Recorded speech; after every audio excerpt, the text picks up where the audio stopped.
बिस्मिल्लाहिर्रहमानिर्रहीम। Welcome to conceptual nursing academy. आज की वीडियो में हम नर्वस सिस्टम के पार्ट 2 को कवर करेंगे। पिछले पार्ट में जो है वो हमने वेंट्रिकल्स तक अपने ऑब्जेक्टिव्स को कवर किया था। आज की वीडियो में हम सीएसएफ से लेके बाकी जितने ऑब्जेक्टिव्स हैं उनको हम कवर करेंगे।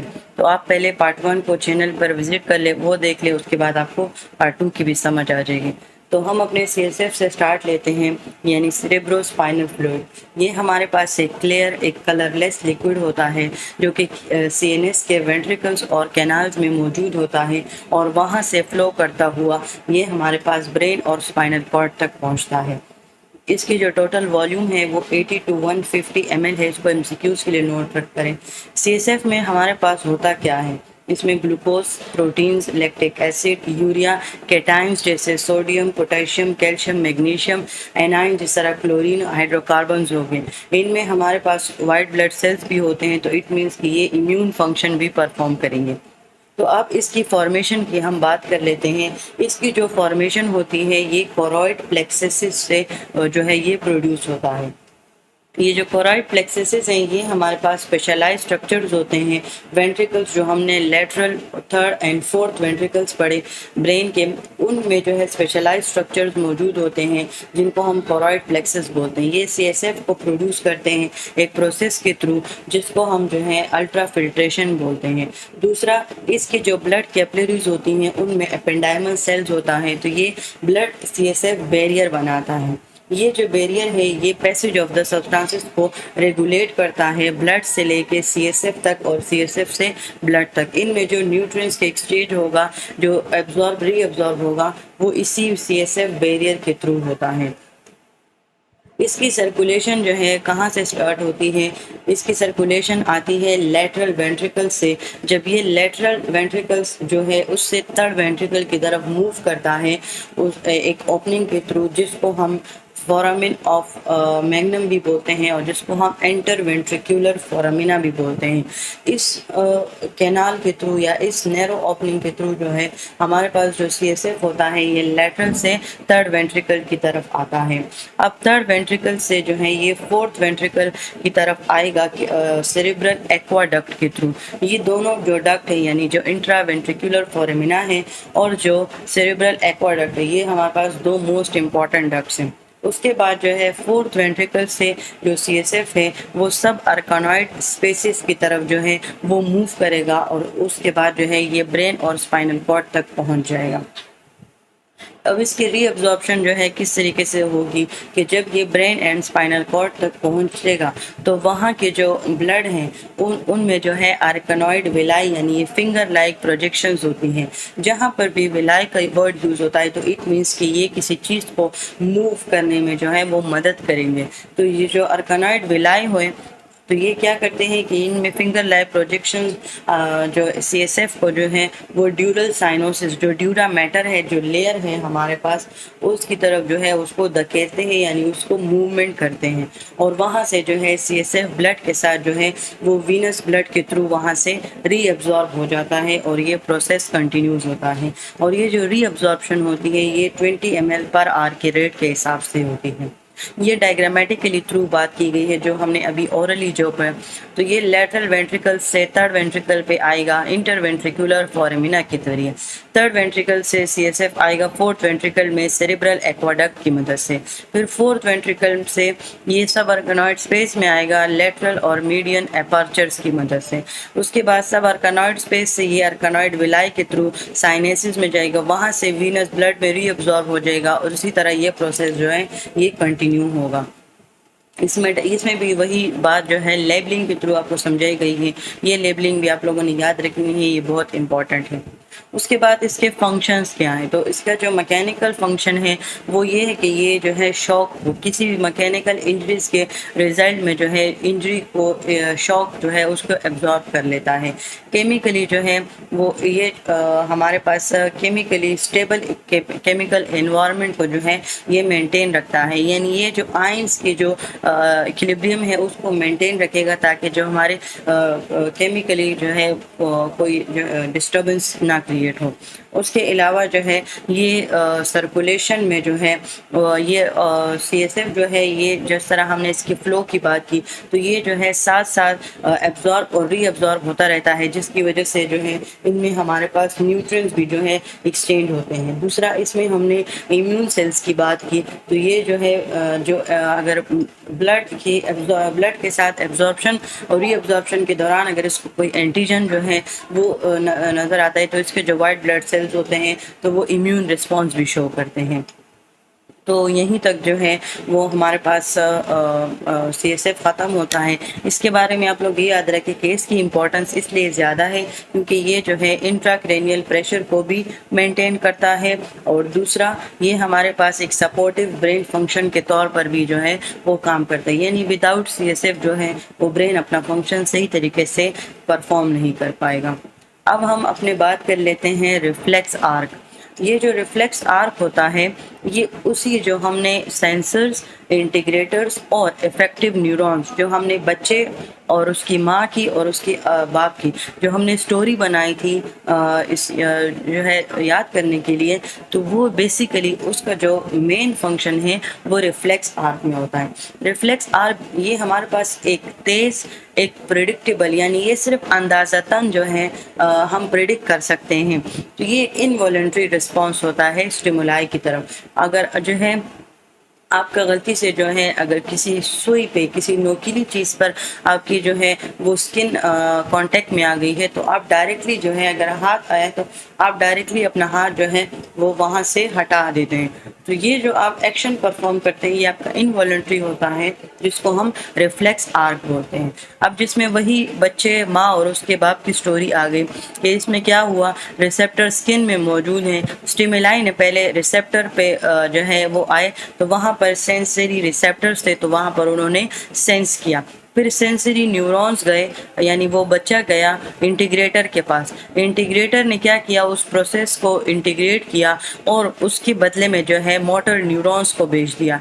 मोटर न्यूरॉन्स ने वहाँ जाकर जिस बच्चे की जिस जगह पर चोट पहुँची थी, यानी स्किन अगर एक बच्चा है तो जब वो ये इफेक्टर न्यूरॉन्स जाएंगे, मोटर न्यूरॉन्स जाएंगे, इफेक्टर सिस्टम एक्टिवेट होगा और वो जो चेंज आया है उसको क्या ये लोग क्या कर लेंगे, कवर कर लेंगे। इसके साथ साथ एसोसिएशन न्यूरॉन्स, यानी इसके साथ जो न्यूरोलजिया हमने पढ़ा था, सपोर्टिव क्लस्टर सेल्स, वो भी एक्टिवेट हो जाएंगे और वो भी जाएंगे टारगेट सेल पे, टारगेट टिश्यूज़ पे, और वहाँ पर जो है वो जो चेंज था उसको जो है वो मेंटेन रखेंगे। अब ये वही वाली बात है कि जो सेंसरी रिसेप्टर्स हैं इनको जो है हम किस तरीके से फाइंड आउट करते हैं, स्टिमुलाई देकर। वो स्टिमुलाई कोई भी रिफ्लेक्स हैमर के थ्रू हम यूज़ कर सकते हैं या कोई भी नोकीली चीज़ के थ्रू। ये ज़्यादातर जो है ये टेस्ट डायबिटीज़ के पेशेंट के लिए किया जाता है, क्योंकि उनके न्यूरॉन्स जो हैं वो उनमें एपैथी हो जाती है, तो उनके न्यूरॉन्स जो हैं वो डैमेज हो जाते हैं। तो इस वजह से ये जो डिफरेंट टेस्ट जो है वो हम यूज़ करते हैं, किसी को ट्विस्टिंग मोशन देते हैं, कोई भी नोकीली चीज़ छुपा देते हैं या रिफ्लेक्स हैमर यूज़ करते हैं, तो इसमें हम सिंपल रिफ्लेक्स आर्क को फाइंड आउट करेंगे।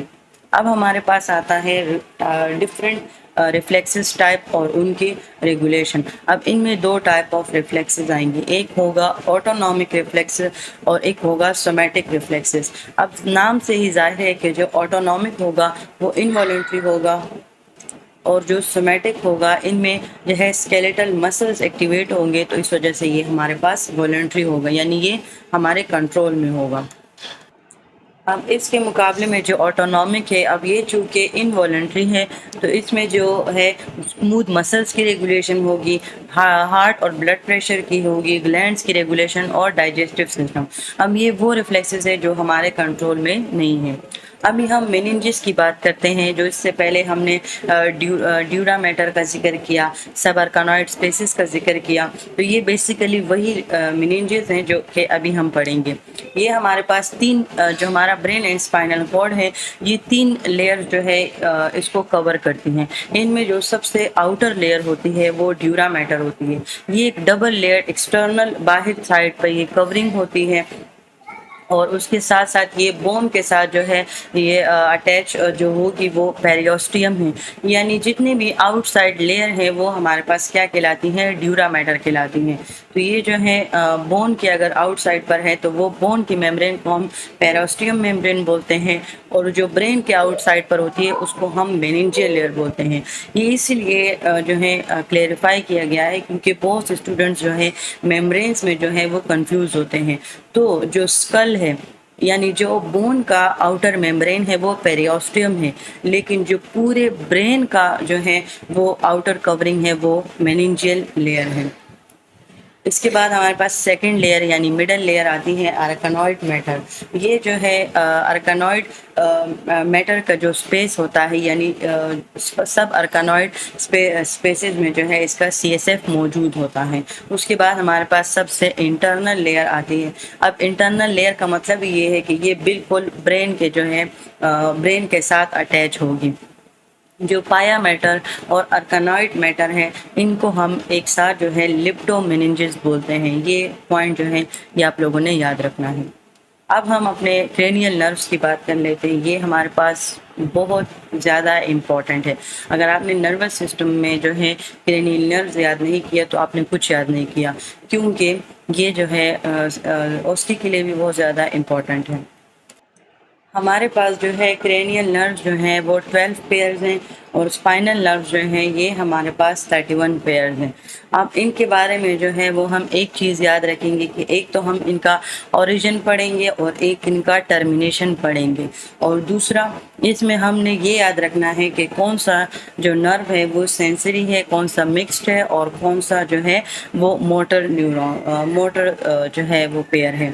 अब इसमें जो हमारे पास फर्स्ट क्रेनियल नर्व है वो है क्रेनियल नर्व 1, यानी ये जो है नाक से शुरू होता है, और जो आइज़, इन दोनों पेयर्स को जो है वो हम सेंसरी बोलते हैं, और बाकियों को फिर हमने मिक्स्ड नर्व्स और बोथ मिक्स्ड नर्व्स या मोटर न्यूरॉन्स के थ्रू इनको क्या किया है, क्लासिफाई किया है। अब मिक्स्ड नर्व का मतलब ये है कि ये जो है सेंसरी और मोटर जो है ये दोनों होंगे। तो सबसे पहले हम ऑल्फैक्टरी नर्व यानी ये जो है नाक से शुरू होता है, और ये जो है सेंसरी होगा, ये स्मेल के लिए यूज़ होगा। इसका ओरिजिन जो है ऑल्फैक्टरी म्यूकोसा यानी नेज़ल कैविटी होगी, और ये जाकर फ्रंटल लोब में जो है वो टर्मिनेट होगा। 2 नर्व जो है ऑप्टिक नर्व है, ये भी सेंसरी है। अब ऑप्टिक का मतलब ये है कि ये विजन के लिए यानी ये जो है देखने के लिए होगा। इनकी जो ओरिजिन है ये रेटिना ऑफ द आई पे स्टार्ट होगी और थैलेमस पे ये टर्मिनेट हो जाएगा। उसके बाद थर्ड नर्व है ओक्यूलोमोटर नर्व। अब ओक्यूलो का मतलब होता है आई। अब ये क्या है, मिक्स्ड है। मिक्स्ड का मतलब ये है कि ये सेंसरी भी है और ये मोटर भी है, लेकिन इसमें जो है ज़्यादातर ये मोटर है। उसके बाद ये जो है आई मूवमेंट को, आईलिड की मूवमेंट को, प्यूपल की कॉन्स्ट्रिक्शन को, फोकस को और प्रोप्रियोसेप्शन को, यानी जो हम फोकस करते हैं उस पे जो है इसका ये फंक्शन है। इसकी ओरिजिन मिड ब्रेन है और इसकी जो टर्मिनेशन है वो levator palpebrae superioris, superior medial and inferior rectus and inferior oblique, ये हमारे पास डिफरेंट मसल्स के नाम हैं, और इनकी जो टर्मिनेशन होती है वो इन मसल्स पे जाकर होती है। उसके अलावा जो पैरासिम्पथेटिक फाइबर्स हैं जो आई बॉल में जाते हैं और आइरिस और सिलियरी मसल्स को कंस्ट्रिक्ट करते हैं, तो इनकी जो टर्मिनेशन होती है वो पैरासिम्पथेटिक फाइबर्स तक जो है ये होती है। उसके बाद जो है ये हमारे पास ओक्यूलोमोटर नर्व है जो कि डिफरेंट मसल्स पे जाकर जो है यहाँ से ये स्टार्ट हुई है और ये डिफरेंट मसल्स पर जाकर जो है ये टर्मिनेट हुई है। तो जिन मसल्स पर जो है ये नर्व गुजरी होगी उन मसल्स का जो काम होगा वो इस नर्व के ज़िम्मे आ जाएगा।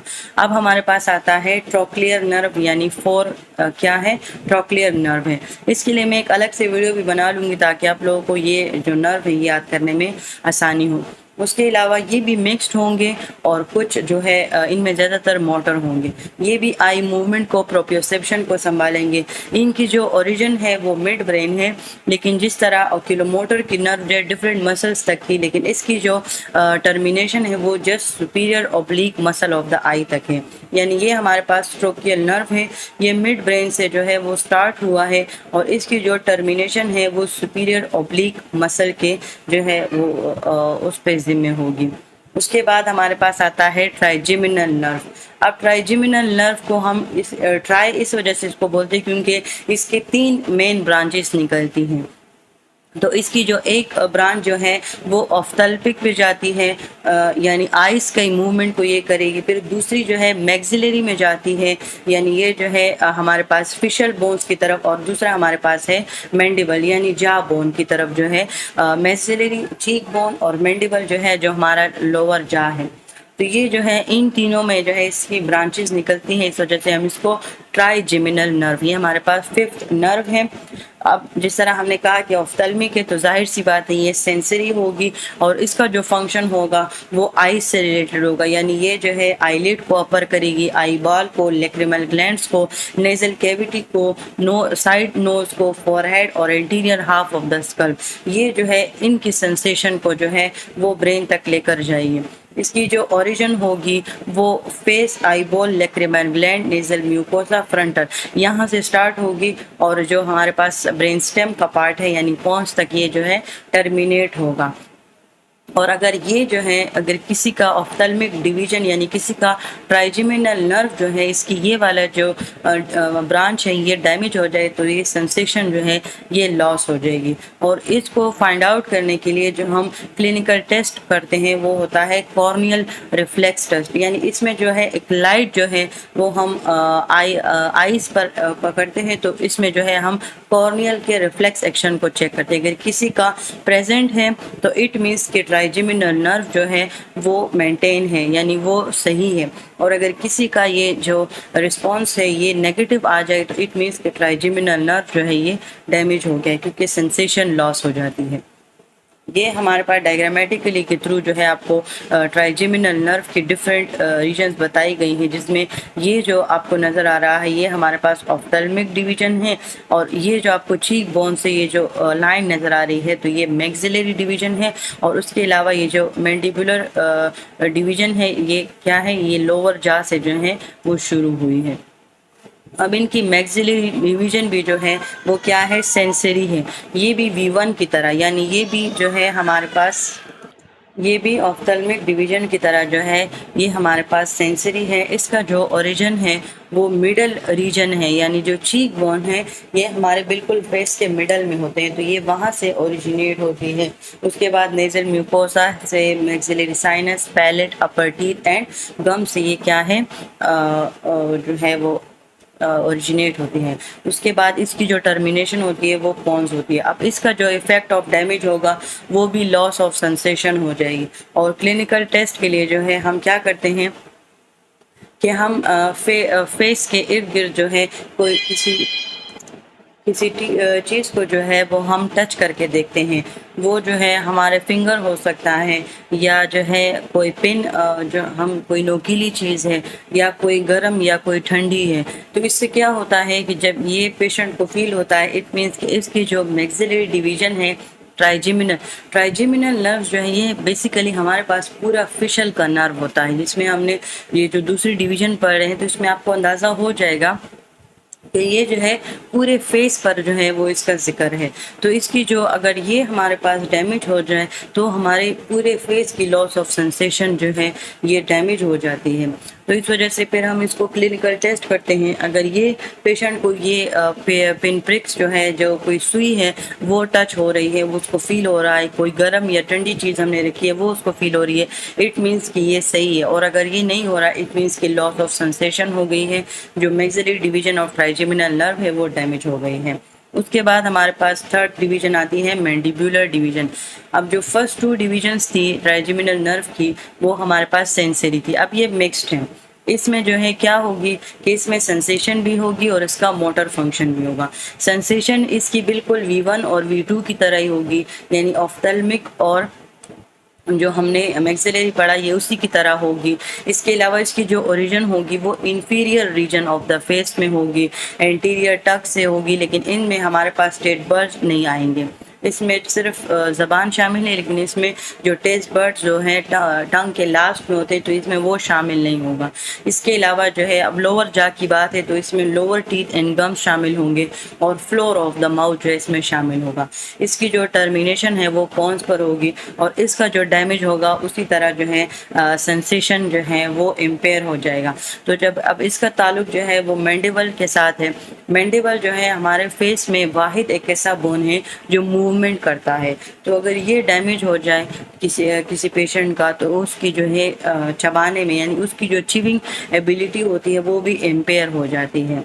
अब क्लिनिकल टेस्ट हम किस वजह से किस लिए करते हैं, अगर अभी हमें जो है मैंडिबुलर डिवीजन का मोटर फंक्शन एसेस करना है तो हम क्या करेंगे, जो हमारा मेसेटर और टेम्पोरालिस मसल्स है उसको हम जो है वो पाल्पेट करेंगे। इसमें जो हमारे टीथ, हम अपने पेशेंट को बोलते हैं कि आप जो अपने टीथ है जो आप टीथ है आप लोग दांत हैं उसको बिल्कुल जो है वो ज़ोर से जो है वो दबाने हैं। उसके बाद जो है वो हम उसके मेसेटर और टेम्पोरालिस मसल को जो है वो पाल्पेट करते हैं, यानी जो हमारी 3 फिंगर्स हैं इसमें थंब नहीं आता क्योंकि थंब जो है वो काज करता है, वो इरिटेशन जो है और जो प्रैक्टिकल एग्जामिनेशन होता है उसमें डिस्टर्बेंस काज करता है। तो इसमें हम अपने 3 इंडेक्स फिंगर जो है वो यूज़ करते हैं। इसमें टीथ बिल्कुल बंद हो जाता है और फिर हम उसको जो है पाल्पेट करते हैं।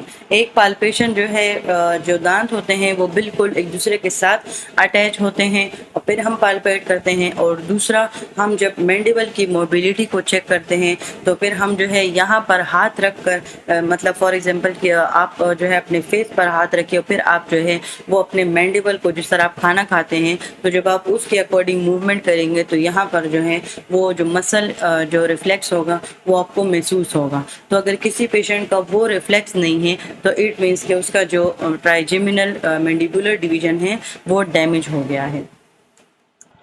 अब हम अपने 6 नर्व यानी अब हम एब्ड्यूसन नर्व की हम बात कर लेते हैं, जिसमें अप का मतलब है अवे और ड्यूसेंस का मतलब होता है टू लीड। ये प्रीडोमिनेंटली मोटर होते हैं। इसका मतलब ये है कि ये जो है डायरेक्टली मसल्स को जो है वो कंट्रोल करते हैं और उनके मसल मोटर फंक्शंस को जो है वो कंट्रोल करते हैं। इनका जो मोटर फंक्शन है वो आई मूवमेंट है। इनका ओरिजिन जो है इंफीरियर पॉन्स है और इनकी जो टर्मिनेशन है वो लेटरल रेक्टस मसल ऑफ आई है। इनका जो इफेक्ट होगा तो इसमें क्या होगा कि इसमें जो है वो हम आइज़ को जो है वो लेटरली जो है वो रोटेट नहीं कर पाएंगे। और इसका क्लिनिकल टेस्ट यही है कि इसमें जो है हम एक पेन को लेते हैं और हम जो है एक इमेजिनरी एच बनाते हैं और पेशेंट को बोलते हैं कि आपने जो है इस पेन को फॉलो करना है। तो वो जैसे जैसे हम वो पेन को अब ऊपर नीचे जो है वो मूव करते हैं यानी एक एच बनाते हैं, तो इसी तरह पेशेंट जो है वो मूव करेगा। जब हम पेन को ऊपर लेकर जाएंगे तो उसका जो आईबॉल मूवमेंट होगी वो ऊपर जाएगी, जो नीचे की तरफ आएगी तो नीचे आएगी। लेकिन जब हम पेन को साइड पर लेकर जाएंगे तो उसकी वो लेटरल मूवमेंट नहीं होगी। इट मीन्स कि उसकी जो एब्ड्यूसन नर्व है वो डैमेज है। ये हमारे पास जो है इसका ओरिजिन और टर्मिनेशन शो किया गया है। यहाँ से ये जो है ओरिजिनेट होगा और फिर ये मसल में जाकर जो है टर्मिनेट होगा और मसल को कंट्रोल करेगा। उसके अलावा अब हमारे पास फेशियल नर्व जो है 7 है। इनकी जो कंपोजिशन है वो हमारे पास मिक्स्ड है। अब सेंसरी और मोटर ये दोनों हैं। अब सेंसरी फंक्शन इसका क्या है कि ये टेस्ट का जो है सेंस करता है। इसकी ओरिजिन जो है एंटीरियर टेस्ट बर्ड्स है। जो हमने इससे पहले वाला नर्व पढ़ा था तो उसमें टंग तो शामिल था लेकिन उसमें टेस्ट बर्ड शामिल नहीं थे। तो अब टेस्ट बर्ड जो है ये बेसिकली फेशियल नर्व जो है वहाँ से ओरिजिनेट होती है। उसके बाद इनकी जो टर्मिनेशन होती है वो थैलेमस से होती है। अब इसके अलावा जो है अब फेशियल नर्व का दूसरा जो फंक्शन है वो है मोटर फंक्शन। ये फेशियल एक्सप्रेशंस को यानी जो हमारा स्ट्रेस वाला एक्सप्रेशन होता है, रोने का, हंसने का या खुश होने का, एक्साइट होने का, तो ये जो फेशियल एक्सप्रेशन होती है ये फेशियल नर्व जो है ये करती हैं। अगर किसी का फेशियल नर्व जो है ये डैमेज हो जाता है तो वो जो है वो स्माइल नहीं कर सकता। उसमें जब हम स्माइल करते हैं तो हमारे यहाँ पर चीक्स पर जो है रिंकल्स पड़ते हैं, तो उसके जो रिंकल्स होते हैं वो डिसअपेयर हो जाते हैं। उसके जो है फोरहेड पर जो जब हम अपने जो है जो आईलिड्स है या जो हमारे आईब्रोज हैं, जब हम उसको ऊपर करते हैं तो यहाँ पर हमारे कुछ सिलवटें टाइप बनती हैं, यानी जो हमारा जो है एक तरह से टेंशन होती है। तो ये जो फेशियल नर्व अगर किसी का डैमेज हो जाए तो ये हमारे पास जो है इसमें स्माइल भी जो है वो स्माइल भी पेशेंट नहीं कर सकता, और दूसरा ये जो हमारे पास टेंशन होती है यानी जो एक्सप्रेशन होता है ये गायब हो जाता है। इसके अलावा जो है ये टेयर ग्लैंड्स को कंट्रोल करेंगी, नेजल पैलेटाइन ग्लैंड्स को, सब मैंडिबुलर और सबलिंगुअल सैलिवरी ग्लैंड्स को। तो एक्सप्रेशंस के साथ साथ जो है ये इन ग्लैंड्स को भी जो है वो कंट्रोल करती है। इनका जो ओरिजिन है ये पॉन्स है। अब इनका जो डैमेज है, जिस तरह मैंने कहा कि फेशियल मसल्स जो हैं वो कॉन्ट्रैक्ट और रिलैक्स नहीं होंगे, और इसके अलावा जो है टेस्ट जो है टेस्ट बर्ड जो है वो मिक्स हो जाएंगे, तो एक स्वीट टेस्ट जो है वो जो है पेशेंट के हमेशा जो है इस बात की शिकायत करेगा कि उसके मुंह में जो है एक तरह का एक स्वीट टेस्ट होगा। और दूसरा इनमें जो है हमारे पास जो बेल्स पाल्सी जो है इसकी मोस्ट कॉमन डिसऑर्डर आता है। बेल्स पाल्सी में जो है फेशियल नर्व डैमेज हो जाता है, जिसमें जो पेशेंट का जो मुंह है वो एक तरह से एक साइड पर चला जाता है, यानी वो जब बात करता है तो उसके जो मुंह की मूवमेंट होती है वो डैमेज हो जाती है, यानी वो जब बात करता है तो उसका मुंह जो है टेढ़ा होता रहता है। इसके अलावा फेशियल एक्सप्रेशन गायब हो जाते हैं। तो ये जो है बेल्स पाल्सी इसका एक मोस्ट कॉमन डिसऑर्डर है फेशियल नर्व के डैमेज का। ये इसके ओरिजिन है और ये इसके टर्मिनेशन जो है डायग्रामेटिकली थ्रू समझाई गई है। यहाँ पर जो है टेम्पोरल, जाइगोमेटिक, बकल और मैंडिबुलर सर्वाइकल, ये हमारे पास बोन्स हैं, और इनमें जो है जो फेशियल नर्व है इनकी जो है ब्रांचेज आपको शो की गई हैं कि पूरे फेस पर जो है वो इनकी ब्रांचेज हैं। अब हमारे पास आता है वेस्टिब्यूलो कॉक्लियर नर्व, जो कि हमारे पास 8 नर्व है। वेस्टिब्यूल का मतलब होता है स्मॉल कैविटी, और कॉक्लिया जो कि आप लोगों ने एयर स्ट्रक्चर में पढ़ा होगा, और इंशाल्लाह इस सेमेस्टर में भी चैप्टर है स्पेशल सेंसेस में, तो एयर का एक पार्ट है कॉक्लिया। ये एक स्नेल लाइक स्ट्रक्चर होगा। अब ये प्रीडोमिनेंटली सेंसरी है, यानी ये क्या करेगा कि ये सेंसेस को जो है डायरेक्टली कंट्रोल करेगा। इनका जो फंक्शन है वो हियरिंग और इक्विलिब्रियम के साथ है। हमारा जो बैलेंस इक्विलिब्रियम है ये उसको मेंटेन रखेगा। ओरिजिन इसकी इनर ईयर है, टर्मिनेशन इसका पॉन्स एंड मेड्यूला है, और मोटर ओरिजिन जो है इसकी पॉन्स है। यानी ये आप लोगों ने याद रखना है कि वेस्टिब्यूलो कॉक्लियर नर्व जो है इसकी सेंसरी ओरिजिन इनर ईयर है और मोटर ओरिजिन इसकी पॉन्स है। ये हमारे पास बेसिकली एयर के फंक्शंस को कंट्रोल करता है, यानी हियरिंग और इक्विलिब्रियम को मेंटेन करता है। अब हमारे पास आता है 9th नर्व, जिसको हम ग्लोसो फेरिंजियल नर्व कहते हैं। अब ग्लोसो का मतलब है टंग और फेरिंजियल थ्रोट। अब इसमें जो है टंग और थ्रोट के फंक्शंस जो है ये शामिल होंगे। ये मिक्स्ड है, तो इनका सेंसरी फंक्शन टेस्ट, सेंसेशन, टंग और फेरिंग्स की सेंसेशन को सेंस करना, फिर ब्रेन तक पहुंचाना, तो ये इसका सेंसरी फंक्शन है। मोटर फंक्शन में जो है स्वेलविंग, यानी जो हम पहले ज़बान के थ्रू उसकी चीविंग करते हैं, टीथ के थ्रू ज़बान के थ्रू चीविंग हो जाती है, तो फिर वो फेरिंग्स में जाती है, तो वो सॉल्विंग करना फूड को, सलाइवेशन को और गैग रिफ्लेक्स हमारे पास होता है कि अगर आप जो है कोई चीज़ अपने फेरिंग्स में एंटर करते हैं तो आप एक तरह का कफ रिफ्लेक्स शो करते हैं, वो गैगिंग रिफ्लेक्स होता है बेसिकली।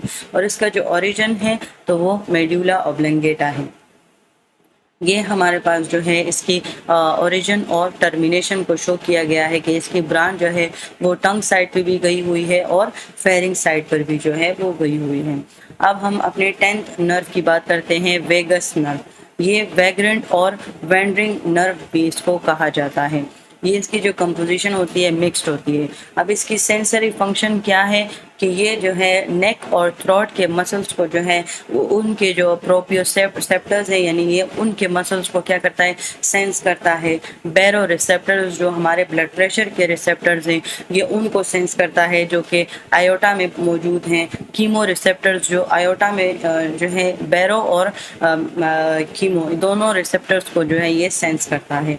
इनकी जो टर्मिनेशन है मेड्यूला एंड पॉन्स में है, और इनका फंक्शन जो है जाहिर सी बात है जब ये नेक एंड थ्रोट की बात है तो ये मूवमेंट में करेगा। बैरो रिसेप्टर्स के साथ इसका ताल्लुक है, तो ये बीपी को, ब्लड प्रेशर को जो है ये मेंटेन रखेगा, और साथ साथ ये सोमैटिक और टेस्ट सेंसेशंस भी जो है ये हमें देगा। उसके अलावा इसका जो मोटर ओरिजिन है ये मेडुला से स्टार्ट होता है। अब इसको कौन सी नर्व सप्लाई जो है वो हमारे पास होती है, जो स्केलेटल मसल्स जो नेक और थ्रोट में हैं, जो कि स्मूथ मसल्स पैरासिम्पथेटिक सप्लाई है।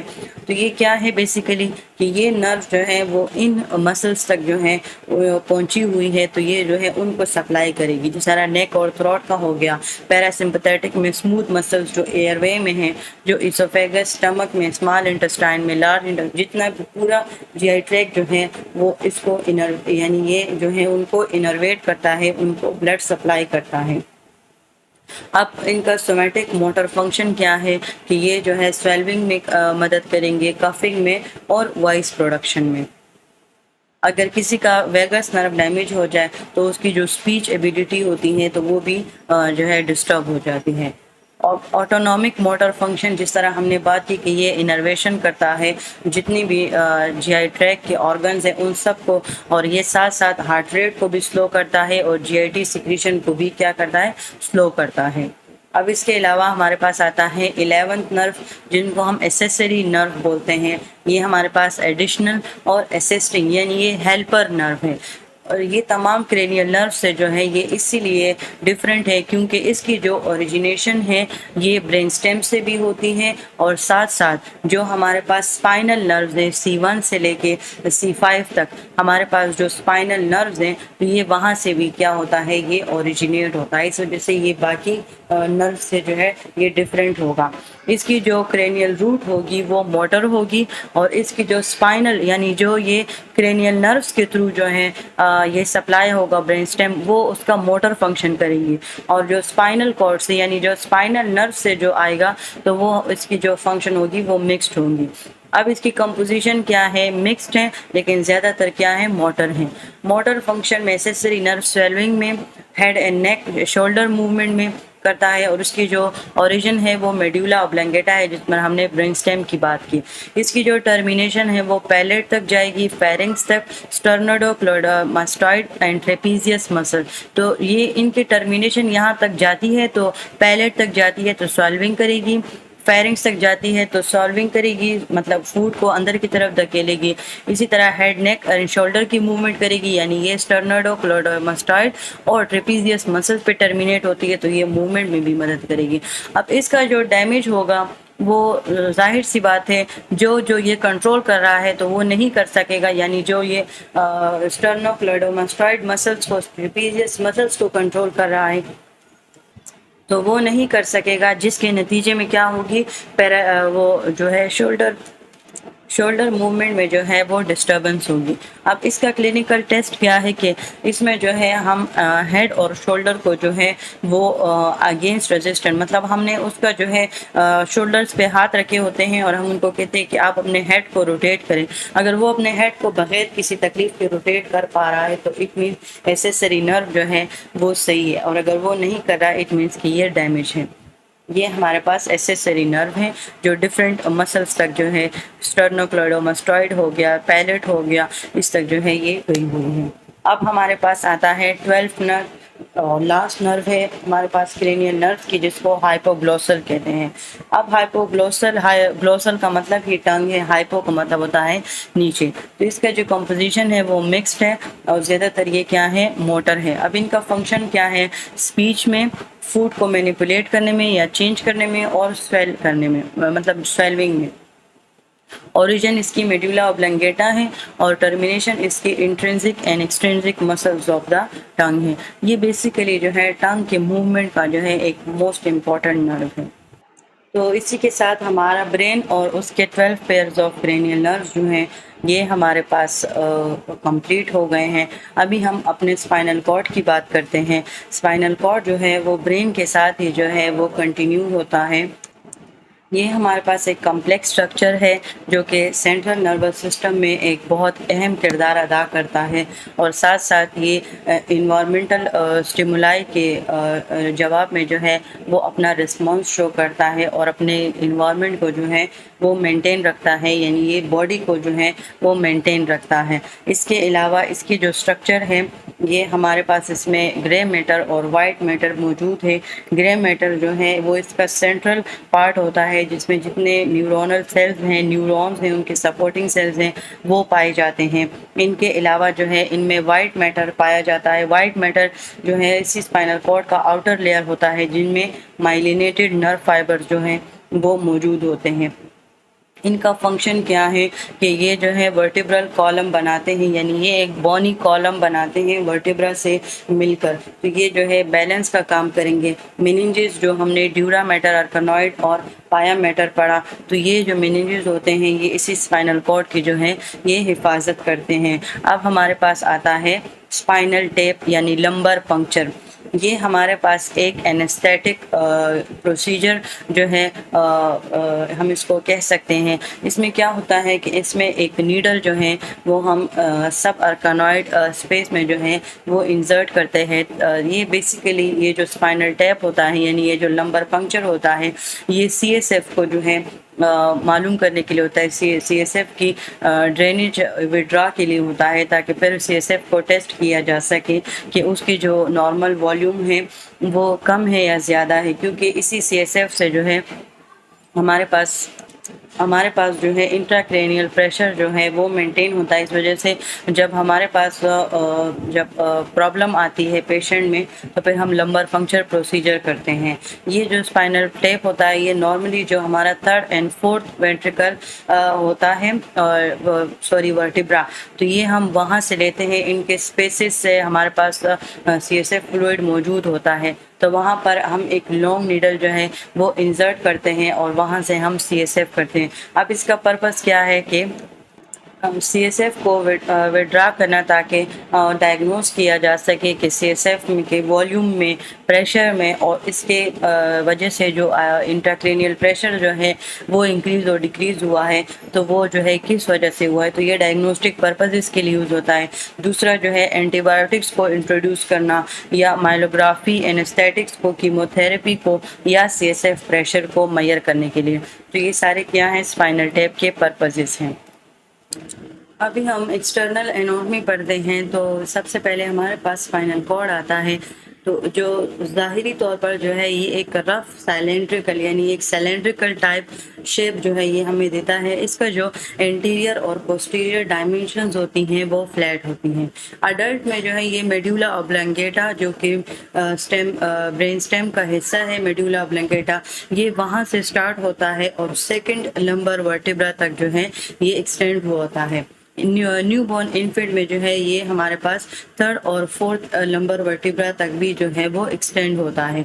तो जैसे जैसे हमारे पास जो है स्पाइनल कॉर्ड एलेंगेट होता है, तो फिर 4 से 5 ईयर्स ऑफ एज में जो है इसकी जो एलेंगेशन होती है ये स्टॉप कर जाती है, लेकिन जो वर्टिब्रल कॉलम होता है उसकी ग्रोथ जो है वो कंटिन्यू रहती है। इस वजह से ये पॉइंट आप लोग क्लियर कर ले कि जो पूरा वर्टिब्रल कॉलम है, तो इसका मतलब यह नहीं है कि वो पूरा स्पाइनल कॉर्ड है। अगर वो एक अडल्ट का पर्सन का आप लोग देख रहे हैं, तो उसके 2nd या 3rd लंबर वर्टिब्रा तक ही जो है उसका स्पाइनल कॉर्ड होगा। और अगर आप किसी इन्फेंट का देख रहे हैं तो ये 3rd या 4th पे होगा, लेकिन पूरा जो वर्टिब्रल कॉलम है वो स्पाइनल कॉर्ड नहीं है।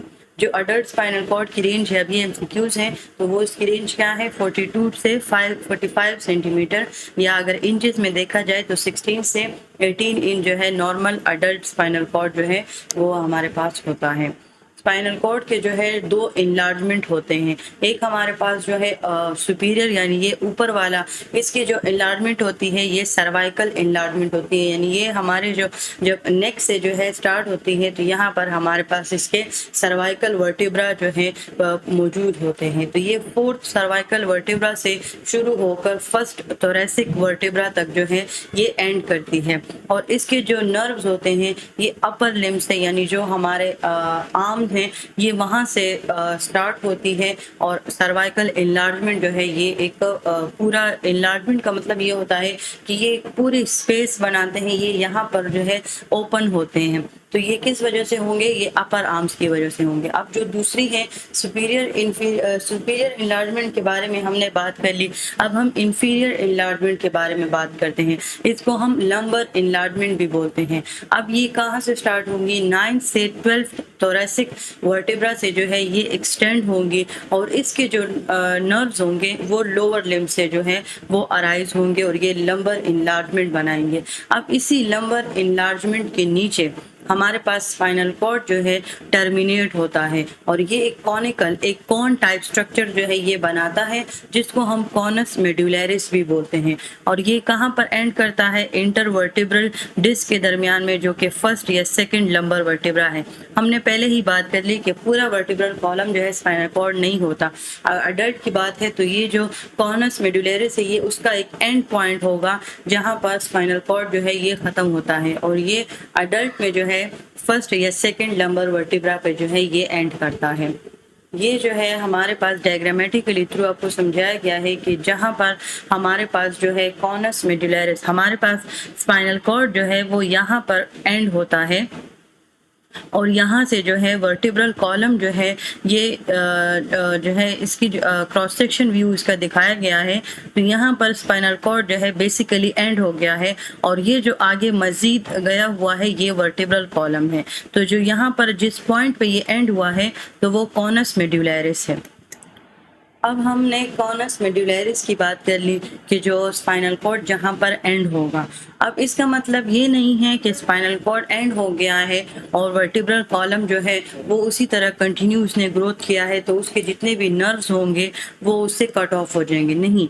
जस्ट जो स्पाइनल कॉर्ड है वो उससे टर्मिनेट हुआ है और इसी कॉनस मेडुलरिस से जो है एक फिलामेंट यानी एक और स्ट्रक्चर अराइज हुआ है जिसको हम फिलम टर्मिनल बोलते हैं। ये हमारे पास एक टर्मिनल फिलामेंट होता है। ये बेसिकली पायामेटर की जो है एक एक्सटेंशन होती है जो कि जिस पॉइंट से जो है जो हमारे पास ये जो कॉनस मेडुलरिस था ये जिस पॉइंट पर एंड होता है ये उसी पॉइंट से जो है वो स्टार्ट हो जाता है। अब जो लंबर, सैक्रम और कोक्सीजियल, अब ये वो रीजन्स हैं जो जिनके साथ स्पाइनल कॉर्ड का कनेक्शन जो है वो ख़त्म हो गया, यानी स्पाइनल कॉर्ड जो है वो सेकंड वर्टिब्रा तक एंड हो गया है। तो ये जो जहाँ से ये लंबर, सैक्रम और कोक्सीजियल नर्व्स जहाँ से अराइज होंगे तो ये स्पाइनल कॉर्ड को तो नहीं छोड़ेंगे, ये जो है वर्टिब्रल कॉलम के साथ ही जो है वो आगे जाएंगे। किसकी मदद से, फिलम टर्मिनली की मदद से।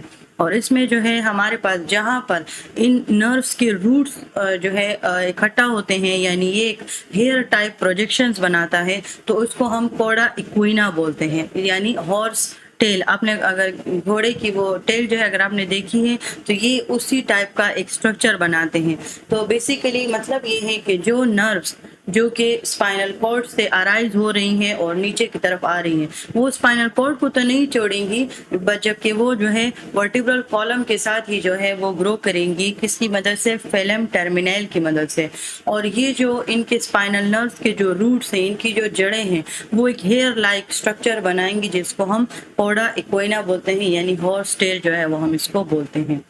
ये हमारे पास जो है स्पाइनल कॉर्ड है, ये यहाँ से जो है इसका क्यूनस मेडुलरिस है, फिर यहाँ से जो है इसका फिलम टर्मिनल जो है यहाँ से शुरू हुआ है और जहाँ इसने रूट्स ऑफ द नर्व्स जो है यहाँ पर डिफरेंट नर्व्स फैले हुए हैं, इन्होंने एक हेयर टाइप प्रोजेक्शन यहाँ पर बनाई है जिसको हम कोडा इक्विना बोलते हैं। अब स्पाइनल नर्व्स जो हमने क्रेनियल नर्व्स पढ़े उसमें 12 पेयर्स थे। इस तरह हमारे पास स्पाइनल नर्व्स जो हैं वो टोटल हमारे पास 31 पेयर्स हैं। अब हर एक पेयर जो है वो अपने जो रिस्पेक्टिव सेगमेंट है ये वहाँ से अराइज हुआ है और हमने उसको वही नाम दिया है। तो हमारे पास जो है टोटल 31 पेयर्स हैं जिसमें हमारे पास 8 पेयर्स जो है सर्वाइकल नर्व्स हैं जिसको हम C1 C का नाम देते हैं। तो C1 से C8 तक जो है सर्वाइकल नर्व्स हैं, तो ये 8 पेयर्स हैं। उसके बाद हमारे पास थोरैसिक रीजन से नर्व्स अराइज हुए हैं तो इसको हम थोरैसिक नर्व बोलते हैं। ये हमारे पास टोटल 12 पेयर्स होते हैं जिसको हम T1 से T12 तक डिनोट करते हैं। उसके बाद लंबर रीजन से जो नर्व्स अराइज हुए हैं वो 5 पेयर्स हैं जिसको हम L1, L2 L3 ये L5 यहाँ तक हम इसको डिनोट करते हैं। फिर उसके बाद हमारे पास सैक्रल रीजन और कॉक्सिजियल रीजन, इन दोनों से हमारे पास सैक्रल रीजन से जो है 5 पेयर्स ऑफ नर्व अराइज हुए हैं, जिनको हम S1 S2 के नाम से जो है डिनोट करते हैं। और कॉक्सिजियल नर्व जो है ये हमारे पास एक पेयर ऑफ नर्व होता है जो जिसको हम CO के नाम से जो है वो करते हैं, क्योंकि सिंपल जो C है वो सर्वाइकल नर्व्स के लिए यूज होता है और जो 1 पेयर ऑफ कॉक्सिजियल नर्व है उसके लिए हम CO का जो है वो वर्ड यूज करते हैं। तो हमारे पास जो है 2 बंडल ऑफ एक्सॉन्स हमारे पास होते हैं, क्योंकि हमारे पास जो है स्पाइनल कॉलम का जो है एक एंटीरियर पार्ट होता है और एक पोस्टीरियर पार्ट होता है। तो एंटीरियर और पोस्टीरियर दोनों में जो है बंडल्स ऑफ एक्सॉन्स जो है वो पाए जाते हैं। जो डॉर्सल और पोस्टीरियर रूट है स्पाइनल कॉर्ड का, इनमें हमारे पास जस्ट सेंसरी एक्सॉन्स होंगे जो कि अपने नर्व इम्पल्सिस जो है सेंसरी रिसेप्टर से जो है वो हासिल करेंगे और उसके बाद उसको सेंट्रल नर्वस सिस्टम भिजवाएंगे। फिर सेंट्रल नर्वस सिस्टम में जो है वो उनकी जो है वो इंटीग्रेशन होगी और उसके बाद वो उसकी तरफ से वो रिस्पॉन्स आएगा। अब हर एक डॉर्सल यानी हर एक नर्व के साथ जो है एक और जिस तरह हमने गैंग्लियोनिक सेल्स की बात की थी, तो इसमें भी हमारे पास डॉर्सल रूट गैंग्लियंस होंगे जिनमें different types of cell bodies और सेंसरी न्यूरॉन्स होंगे जो कि नर्व्स की जो है वो मदद करेंगे। इसी तरह वेंट्रल रूट में जो है हमारे पास मोटर न्यूरॉन्स हैं। ये एमसीक्यूज भी आ सकता है कि डॉर्सल में कौन से एक्सॉन्स हैं और वेंट्रल में। तो डॉर्सल में जो है सेंसरी एक्सॉन्स हैं जो कि सेंसरी रिसेप्टर से इम्पल्सिस को रिसीव करेंगे, और वेंट्रल और वही इम्पल्सिस जब वो CNS में जाएंगे और वो उनको प्रोसेस करेगा, इंटीग्रेट करेगा, तो वो मोटर न्यूरॉन्स जो है वो इंटीरियर रूट के जरिए जो है वो भेजेंगे, जिनमें वो इम्पल्सिस होंगे जो CNS से आएंगे और इफेक्टर ऑर्गन्स की तरफ आएंगे ताकि जो भी चेंज आया है या जिसके सिग्नल आया है उसको ठीक कर सके। ये हमारे पास डायग्रामेटिकली जो है डॉर्सल और वेंट्रल रूट को जो है वो मेंशन किया गया है, जिसमें जो ये येलो टाइप आपको दिख रहा है ये वेंट्रल रूट है, यानी ये मोटर न्यूरॉन्स हैं, और ये हमारे पास डॉर्सल है। तो जो सेंसेस होते हैं वो यहाँ से CNS में जाते हैं, साथ साथ डॉर्सल रूट गैंग्लियन जो है वो इनकी मदद करते हैं। फिर जो जवाब आता है यानी जो इफेक्टर सिस्टम एक्टिवेट होता है वो वेंट्रल रूट पर होता है। अब हम बात कर लेते हैं ऑटोनॉमिक नर्वस सिस्टम की, क्योंकि हम सेंसरी और मोटर न्यूरॉन्स की बात कर रहे हैं, तो इस वजह से हम ऑटोनॉमिक नर्वस सिस्टम वो सिस्टम होता है जो कि इनवॉलंटरी होता है, यानी ये हमारे कंट्रोल में नहीं होता। ये हमारे ग्लैंड्स को, कार्डिक मसल्स को, स्मूथ मसल्स को जो है ये कंट्रोल करता है। इस वजह से हम इसको विजुअल मोटर सिस्टम भी हम बोलते हैं। अब इस सोमैटिक नर्वस सिस्टम के कंट्रास्ट पे जो सोमैटिक नर्वस सिस्टम जो है इसमें क्या होगा, ये वॉलंटरी होता है, यानी इसका जो सिस्टम होता है वो स्केलेटल मसल्स के थ्रू इसका इफेक्टर सिस्टम एक्टिवेट होता है, तो वो हमारे कंट्रोल में होते हैं। इस वजह से वो सोमैटिक नर्वस सिस्टम है। अब इसके कंट्रास्ट में जो ऑटोनॉमिक नर्वस सिस्टम होता है, ये चूंकि जो है हमारी बॉडी के अंदर इसके रिसेप्टर्स होते हैं, तो ये हमारे पास जो है वॉलंटरी सिस्टम होता है। तो ये इसमें टारगेट ऑर्गन्स जो है इसके कौन से होंगे, थोरेसिक एब्डोमिनल कैविटीज होंगी, structures of the body wall होंगे जिसमें क्यूटेनियस ब्लड वेसल्स आते हैं, स्वेट ग्लैंड्स और पिलोरेक्टर मसल्स। तो इनमें वो सारी चीज़ें आएंगी जो कि हमारे उनको कंट्रोल करना हमारे बस की बात नहीं है, मतलब वो हमारे विल में नहीं है। इसी तरह जो विजुअल ऑर्गन्स होते हैं वो ज़रूरी नहीं है कि वो ऑटोनॉमिक नर्वस सिस्टम पर ही वो डिपेंड करें, वो अपनी एक्टिविटी इंडिपेंडेंटली करते हैं, लेकिन कुछ ऐसी चीज़ें होती हैं जो जिनको जो है ऑटोनॉमिक नर्वस सिस्टम जो है वो कंट्रोल करता है। अगर हम फॉर एग्जांपल हार्ट की मिसाल लें, तो अगर हार्ट जो है वो बीट कर रहा है, तो अगर ऑटोनॉमिक नर्व्स जो है वो अगर कट भी जाएं, तो इसका मतलब ये तो नहीं है कि वो जो हार्ट होगा वो स्टॉप होगा। ऑटोनॉमिक नर्वस सिस्टम जस्ट उसके रेट को जो है वो इंक्रीज और डिक्रीज करने में माहिर है, लेकिन ये ज़रूरी नहीं है कि हार्ट जो है वो फुली ऑटोनॉमिक नर्वस सिस्टम पर ही डिपेंड है। अब इस compare to autonomic nervous system, अगर हमारे पास सोमैटिक नर्व स्केलेटल मसल से कट कर जाए, फॉर एग्जांपल अगर किसी का हाथ कट जाए तो वो मसल भी जो है पैरालाइज हो जाएगा, वो नर्व्स जो है वो भी ख़त्म हो जाएंगी, और अगर फॉर एग्जांपल किसी का हाथ कट गया है तो वो पैरालाइज्ड हो जाएगा।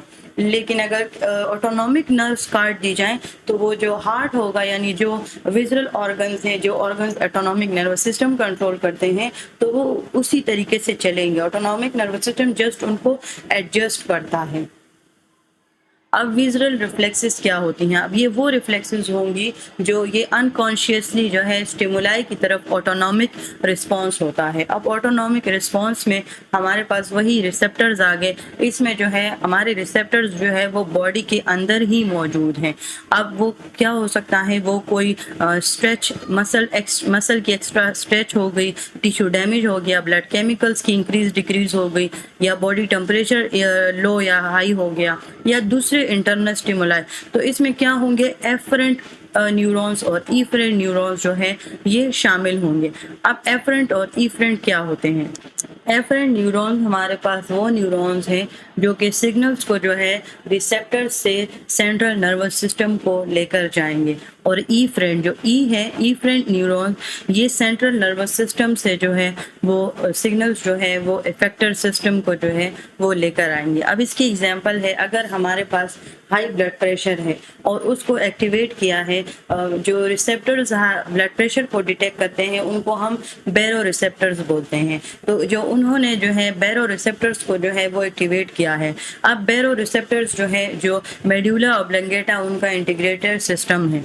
अब ये ग्लोसोफेरिंजियल नर्व्स के जरिए, यानी इसमें जो ग्लोसोफेरिंजियल नर्व है ये एज अ एफरेंट न्यूरॉन्स काम करेंगे और ये जाएंगे मेडुला ऑब्लंगेटा के पास। वो जो है वो उनको इंटीग्रेट करेगा और उसके बदले में जो है वो वेगस नर्व्स को जो है वो एज अ इफरेंट न्यूरॉन्स जो है वो यूज करेगा, और जो वेगस नर्व होगा वो क्या करेगा, एज अ इफेक्टर के पास जाएगा और वो जो है हार्ट रेट और ब्लड प्रेशर दोनों को जो है वो स्लो डाउन कर लेंगे, यानी इनकी जो रेट होगी इनको डिक्रीज कर देंगे।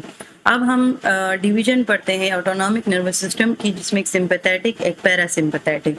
अब अगर इनकी जो डिवीजन्स हैं वो एनाटॉमी और फंक्शन के अकॉर्डिंग जो है वो डिफरेंट है, बाकी इनके जो टारगेट ऑर्गन्स हैं वो बिल्कुल सेम है। अब हम इसका फ़र्क देखेंगे तो आपको सही तरीके से समझ आ जाएगी। अब हमारे पास जो सिंपैथेटिक डिवीजन होती है,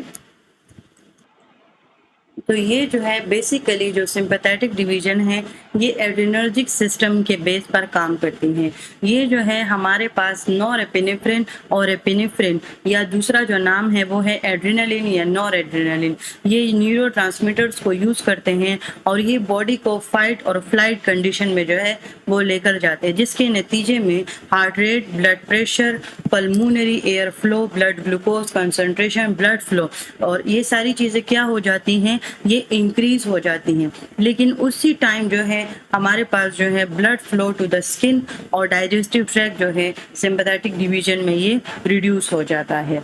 अब इसके कंट्रास्ट में जो पैरासिम्पैथेटिक डिवीजन है, अब ये इसको कामिंग सिस्टम बोलते हैं। ये कोलिनर्जिक इसका न्यूरोट्रांसमीटर है, ये एसिटाइल कोलिन को जो है एज अ कोलिनर्जिक सिस्टम का न्यूरोट्रांसमीटर यूज करता है। ये रेस्ट एंड डाइजेस्ट वाला सिस्टम है। ये जो अलर्टनेस, जो चीज़ें जो हैं सिंपैथेटिक डिवीजन ने ज़्यादा की हैं, हार्ट रेट है, ब्लड प्रेशर है, तो ये बॉडी को रिलैक्स करने की कोशिश करेगा। तो जो सिंपैथेटिक डिवीजन जो है ये जब ख़त्म हो जाती है, इसको रोकने के लिए जो है पैरासिम्पैथेटिक डिवीजन जो है ये एक्टिवेट हो जाती है। तो ये heart rate, blood pressure rate, pulmonary air flow इसको डिक्रीज कर देता है, और उसके ऑपोजिट में जो हमारे पास डाइजेस्टिव और यूरिनरी फंक्शन जो है उसको भी क्या कर लेता है, मेंटेन करता है। अब हम सिंपैथेटिक डिवीजन की एनाटॉमी पढ़ते हैं, तो इसको हम थोराकोलम्बर डिवीजन भी बोलते हैं, क्योंकि ये थोरेसिक से जो है वो अराइज हुआ है और लंबर रीजन और स्पाइनल कॉर्ड तक जो है वो एक्सटेंड हुआ है। इसके अलावा जो है हमारे पास हमने पहले ही बात करी कि ये डिवीजन है ऑटोनॉमिक की, एक सिंपैथेटिक आएगा और एक पैरासिम्पैथेटिक आएगा। इनकी जो नर्व सप्लाई होगी वो एक जैसी होगी, लेकिन इनका जो इफेक्ट है, यानी जो सिंपैथेटिक है वो ऑपोजिट काम कर रहा है पैरासिम्पैथेटिक के, तो इनका जो इफेक्ट है ये भी ऑपोजिट है। एक बॉडी को फाइट एंड फ्लाइट में ले जाएगा और दूसरी जो है वो बॉडी को रेस्ट एंड डाइजेस्ट में जो है वो लेकर चला जाएगा। अब इनकी एनाटॉमिकली डिफरेंस क्या है सिंपैथेटिक एंड पैरासिम्पैथेटिक? अब ये जो है इनकी जो ओरिजिन है यानी इनके जो रीजन्स हैं वो चेंज हैं। अब जो सिंपैथेटिक है यानी जो एड्रेनर्जिक सिस्टम के बेस पर जो काम कर रहा है तो वो जो है थोरा कोलम्बर है, यानी ये थोरेसिक लंबर रीजन से जो है ये अराइज हुआ है, जबकि पैरासिम्पैथेटिक जो है ये क्रेनियोसैक्रल रीजन से जो है वो अराइज हुआ है। इसके अलावा इनकी जो लेंथ है, जो इनके फाइबर्स हैं उनकी लेंथ में फ़र्क है। जो सिंपैथेटिक है उनकी जो पोस्ट गैंग्लियोनिक फाइबर्स हैं वो लॉन्ग है, जबकि पैरासिम्पैथेटिक की जो है वो शॉर्ट है। इसके अलावा एक्सॉन्स की ब्रांचिंग, अब जो सिंपैथेटिक है वो हाईली ब्रांच्ड है और वो बहुत से ऑर्गन्स को इन्फ्लुएंस कर रहा है, लेकिन जो पैरासिम्पैथेटिक है इसकी जो है ब्रांचेस भी कम है और इसका जो इफेक्ट है वो भी लोकलाइज्ड है, यानी वो स्पेसिफिक नहीं है, उसका काम जस्ट बॉडी को जो है वो रेस्ट एंड डाइजेस्ट पे लेकर आना है। अब न्यूरोट्रांसमीटर्स के अकॉर्डिंग जो सिंपैथेटिक है वो नॉरेपिनेफ्रिन को यूज कर रहा है और जो हमारे पास पैरासिम्पैथेटिक है वो हमारे पास एसिटाइलकोलिन को एज अ न्यूरोट्रांसमीटर्स जो है वो यूज कर रहा है। ये हमारे पास डायग्रामेटिकली थ्रू जो है सिंपैथेटिक पाथवे है कि वो किस तरीके से जो है हार्ट रेट को जो है वो इंक्रीज कर रहा है। फिर उसके बाद पैरासिम्पैथेटिक व्यू दिखाया है कि किस तरह जो है बॉडी को जो है वो रेस्ट एंड डाइजेस्ट कंडीशन में जो है वो लेकर आता है। And thank you so much for your attention. I hope आप लोगों को समझ आ गई होगी, और इसके अलावा जो भी टॉपिक आपको समझ नहीं आता, चाहे एनाटॉमी है कोई भी है, तो वो आप मुझे कमेंट करके बता सकते हैं। Thank you so much for your attention.